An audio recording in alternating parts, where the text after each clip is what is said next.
Bonjour, ça m'aurait pris une petite marche, mais je vais faire semblant que j'ai 2 pouces de plus. Donc, c'est parti. Alors, je vous jure qu'on ne s'est pas parlé, Claudel et moi. On a un titre qui est vraiment proche. Je pense que peu importe la perspective de laquelle on la prend, il y a quand même un consensus scientifique qui se dégage sur le potentiel de la nature comme étant une amie, une alliée. Et la vraie question aujourd'hui, moi, je vous amène dans le comment. Un bref mot sur Ouranos, qui est un consortium de recherche. Notre mission principale, c'est d'accélérer l'adaptation au changement climatique et on œuvre à la fois là, dans le continuum scientifique du climat jusqu'à la décision. On a toute une équipe là, sur la science du climat, les scénarios climatiques, leur transformation au niveau de la science de l'eau, notamment en lien avec les inondations. Moi, je suis chef d'équipe du côté là, plus des vulnérabilités sociales, options d'adaptation, impact économique. Et on essaie de rassembler là, les 450 chercheurs et plus là, issus des 14 universités du Québec sous la forme de membership aussi avec principalement les gouvernements, les paliers de gouvernement et quelques membres privés comme Hydro-Québec notamment. Donc, on essaie de jouer les chefs d'orchestre dans certains de ces projets-là pour mousser la recherche en lien avec l'adaptation au changement climatique. Donc, merci à tous ceux qui ont présenté déjà avant moi. Ça me permet d'aller un peu plus vite sur le contexte.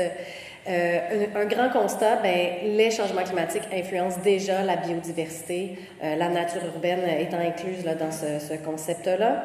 Une brève représentation d'une chaîne d'impact très, très simpliste. On a donc les pictogrammes à gauche de l'augmentation, du réchauffement généralisé des moyennes de température. Pour le Québec, dans le sud du Québec, on parle de 2-3 degrés Celsius d'ici la fin du siècle. Par contre, plus on migre vers le nord, on peut aller jusqu'à 9 degrés Celsius d'ici la fin du siècle. Pour les communautés nordiques, c'est vraiment drastique. Et ça, ce sont que des projections des moyennes. Si on parle des vagues de chaleur, par exemple, ça pourrait être des anomalies de température comme nous le vivrons demain. De plus de 15 degrés Celsius par rapport au normal saisonnière. Alors, sortez vos sandales, sortez vos shorts et le petit rosé, c'est de retour pour demain. Donc, il y a un côté opportuniste. Toutefois, je pense qu'il faut aussi s'en inquiéter.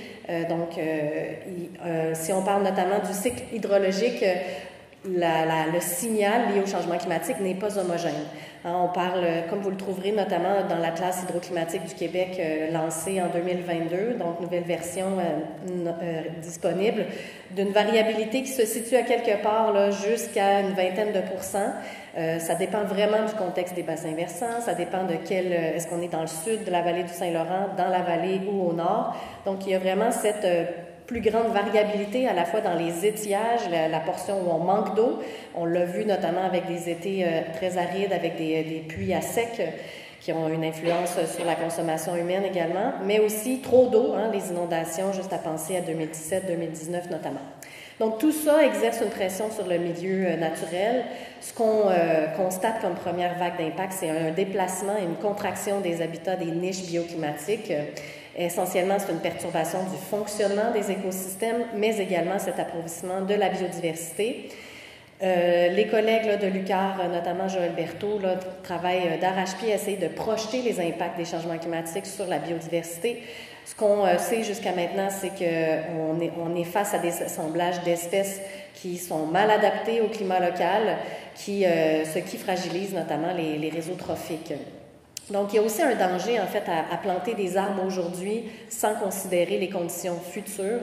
Le frêne, par exemple, sera peut-être plus adapté pour le futur. On sait que Montréal, c'est une des espèces phares là, dans sa biodiversité. Donc, sur l'ensemble du Québec, on parle de 324 espèces de plantes, 153 espèces de vertébrés qui sont aujourd'hui, 2020, en situation précaire. Donc, si on considère le cycle de l'adaptation, d'abord, la nature subit les impacts des changements climatiques. Elle sert également à réduire les impacts directs des changements climatiques dans les milieux de vie. Notamment, elle diminue la température de l'air, améliore sa qualité de l'air, retient les eaux de ruissellement, augmente la séquestration du carbone, favorise la biodiversité et la pollinisation. Donc, pour moi, elle est un atout dans la reconnaissance de l'enjeu, c'est-à-dire comprendre les impacts anticipés et essayer de cerner l'efficacité de la nature à réduire ces impacts-là dans les prochaines décennies. Également, si on passe à la phase 2 là, du cycle d'adaptation, qui est d'analyser les options, analyser les solutions, et donc se préparer à cet avenir de plus en plus incertain. Donc, les espaces naturels ont certains avantages au niveau intrinsèque. Notamment, on leur reconnaît là, leur polyvalence d'une certaine manière. Elles sont multifonctions, à la fois pour les humains, mais aussi pour les espèces naturelles. Leur flexibilité, quand on compare avec des solutions d'infrastructure rigides ou grises, plus traditionnelles, elles ont la capacité de s'auto-entretenir, mais aussi elles s'adaptent à plusieurs aléas liés au climat. Donc, il n'y a qu'à penser à la combinaison, oui, des inondations, mais aussi de la stabilisation de berges, ou plutôt de l'érosion des berges, dont la réponse historique était une réponse de contrôle. Dorénavant, le paradigme est quand même en train de changer. On le voit là, dans toute la réglementation liée aux inondations, plutôt du faire avec l'eau que de la lutte à l'entrée de l'eau sur les territoires. Elles ont un avantage aussi intrinsèque non négligeable quand on est en mode projet d'infrastructure et tout, c'est qu'elles n'ont pas de durée de vie. On ne dit pas au bout de 50 ans, on doit recommencer notre pont Champlain ou une autre infrastructure. L'idée de ces milieux naturels-là en tant que solution pour atténuer les impacts des changements climatiques, c'est que c'est une solution qui est perpétuelle finalement. Et justement, au niveau économique, on note la prise de valeur avec le temps des solutions basées sur la nature. Mais également, elles amènent certains avantages à l'échelle du système plus macroscopique. Donc, comme ça a été très bien présenté plus tôt, réduction des vulnérabilités, retombées sociales positives au niveau social, au niveau de la santé, et elle contribue bien sûr à la séquestration du carbone, donc à une tendance globale d'atténuation des changements climatiques, des GES. Donc, il contribue à la résilience des milieux de vie face aux risques climatiques.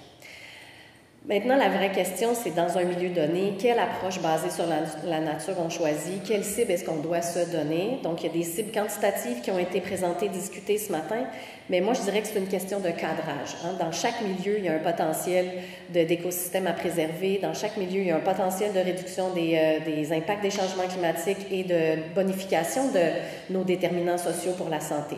Donc, la vraie question, c'est comment on fait pour cadrer une démarche de résilience au changement climatique?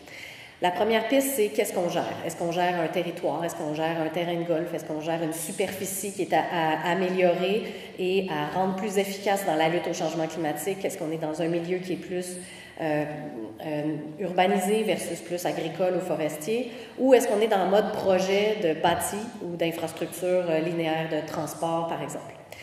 Et à quoi on veut faire face? Est-ce qu'on veut aller chercher une certaine efficacité en regard des fortes chaleurs, ou en regard des inondations, ou en lutte à la submersion marine là, dans d'autres milieux? Donc, en répondant à ces deux questions de base-là, ça nous permet d'établir l'efficacité qu'on recherche. Et au-delà de tout ça, faut se donner un choix au niveau de l'horizon de temps. De toute évidence, quand on plante un arbre, c'est vraiment pas demain matin que l'efficacité va atteindre son apogée.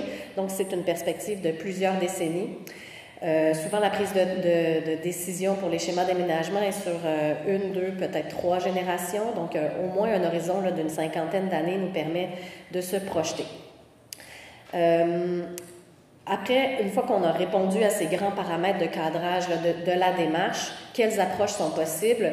Bien là, on a plusieurs perspectives possibles. Le verdissement, j'ai pas encore trouvé le bon équivalent, mais pour moi, il y a la notion de bleuissement aussi, donc avec les milieux humides et leur conservation, voire même leur restauration. Il y a protection, conservation, restauration des milieux plus terrestres aussi qui sont possibles.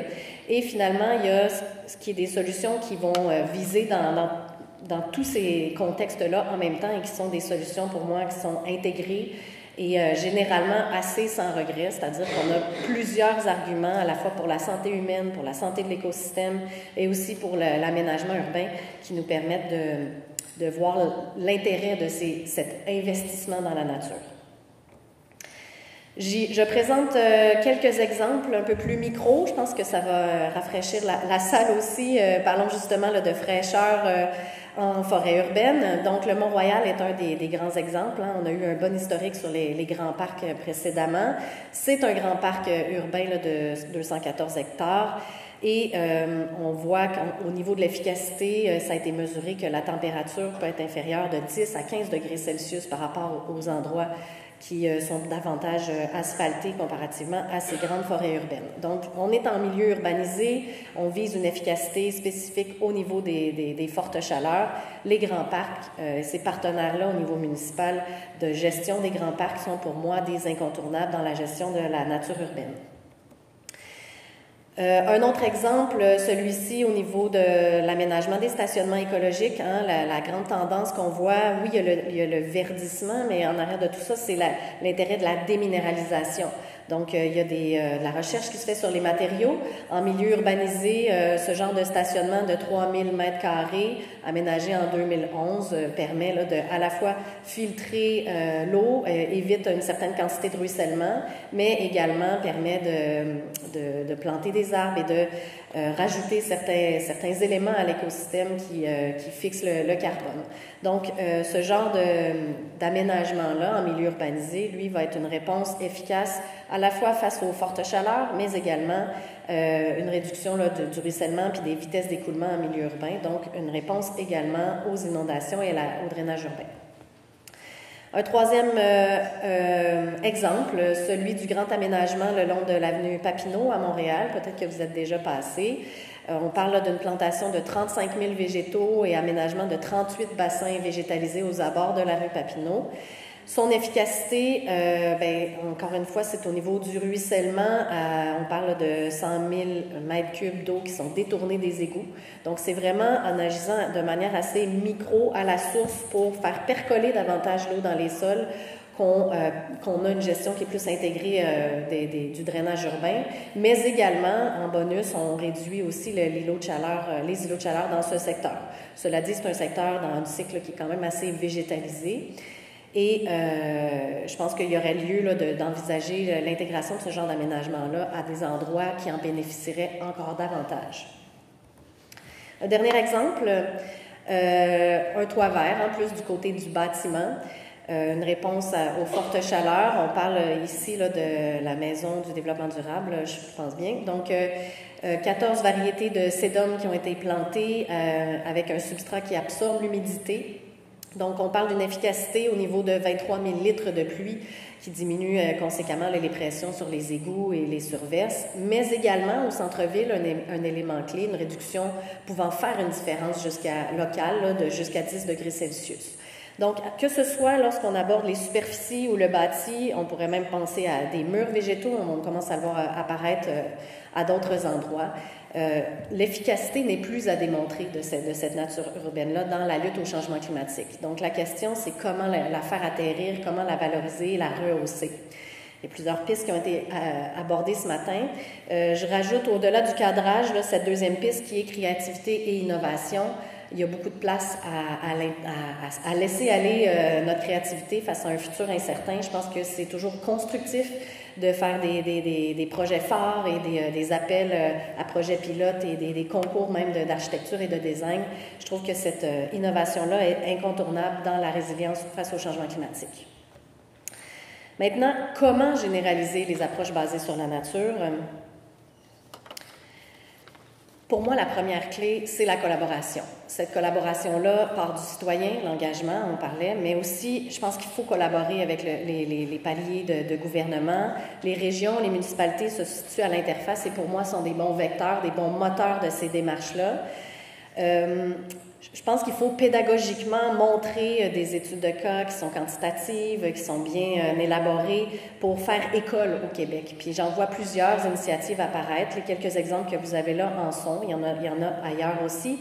Mais il faut apprendre à travailler ensemble. On parlait des grands parcs, mais il y a tout un raz-de-marée au niveau de la comptabilité municipale qui s'en vient. Il y a un rapport récent là, de l'UMQ commandé à WSP, auquel je participais, où il est question de la reddition d'actifs naturels puis l'impact des changements climatiques sur la fiscalité, les finances municipales.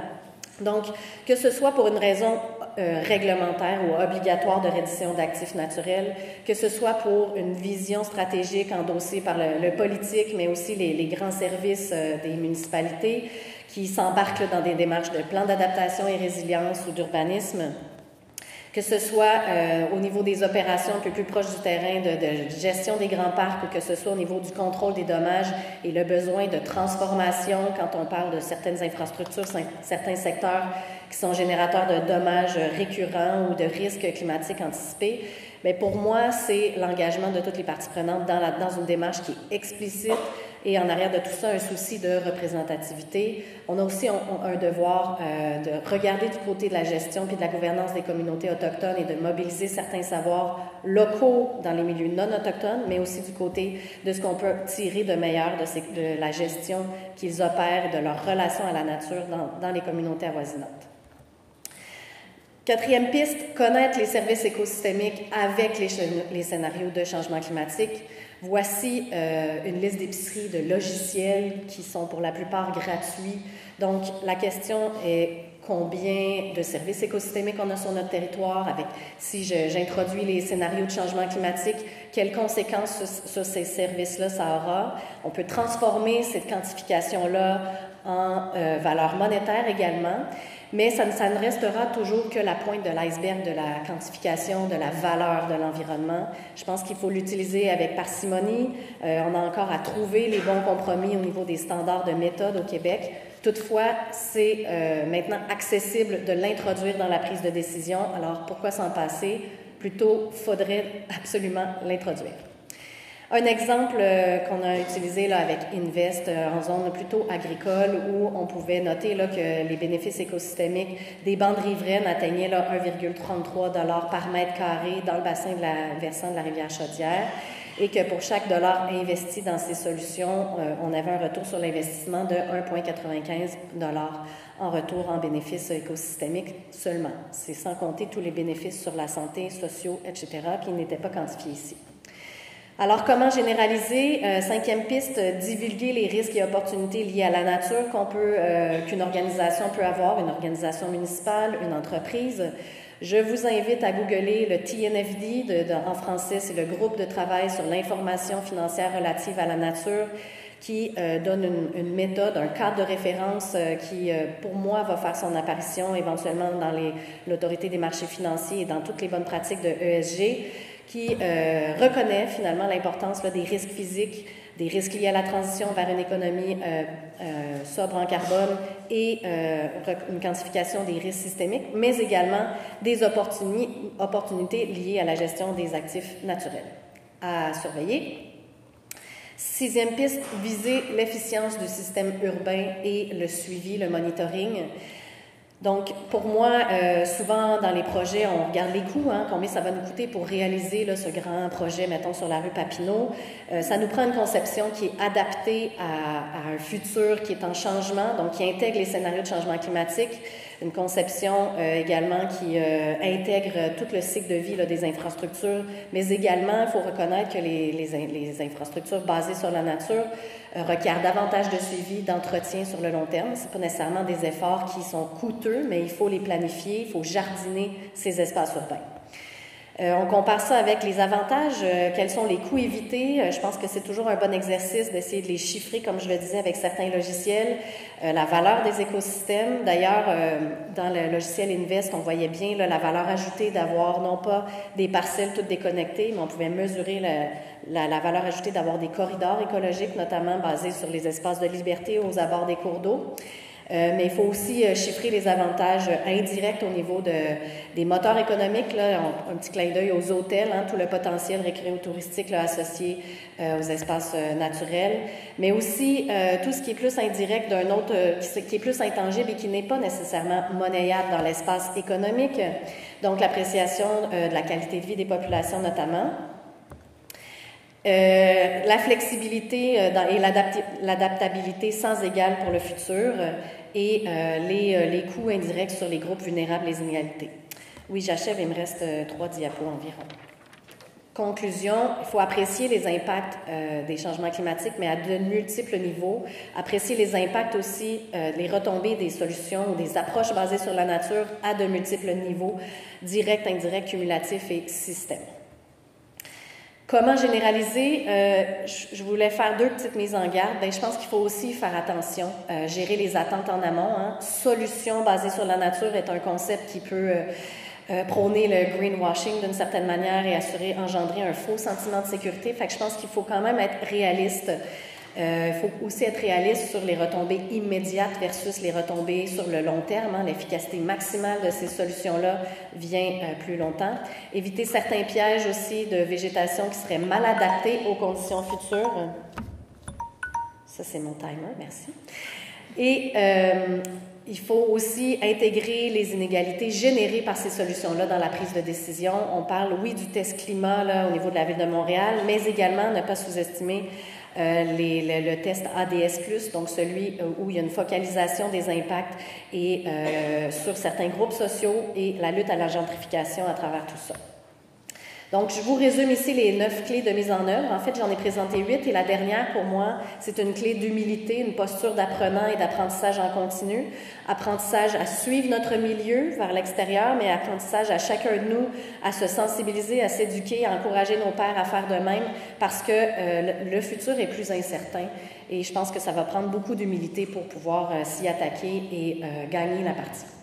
En conclusion, les écosystèmes urbains sont des alliés efficaces d'une trajectoire résiliente face au changement climatique. L'efficacité n'est plus à démontrer des écosystèmes urbains à réduire les pertes liées aux événements extrêmes liés au climat. Et la vraie question, c'est comment aujourd'hui est-ce qu'on généralise au Québec l'adhésion à ces approches-là? Ça prend une vision stratégique, ça prend une gestion des attentes, éviter certains pièges, viser l'efficience et les impacts multiniveaux, conserver la biodiversité, les approches bleu-vertes. C'est aussi, pour nous, pour le Québec, une augmentation de notre capacité collective d'adaptation et de résilience au changement climatique.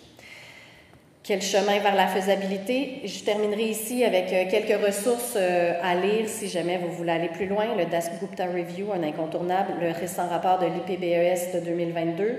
Je vous réfère également à la Fondation David Suzuki et à un avis qui est en préparation au niveau du Comité consultatif sur les changements climatiques du gouvernement du Québec sur biodiversité et climat dans la foulée de la conférence internationale, la COP Biodiversité, qui aura lieu ici même à Montréal au début décembre. J'espère que ce sera l'occasion d'annonce à la hauteur des attentes au mois de décembre à cet effet. Merci beaucoup.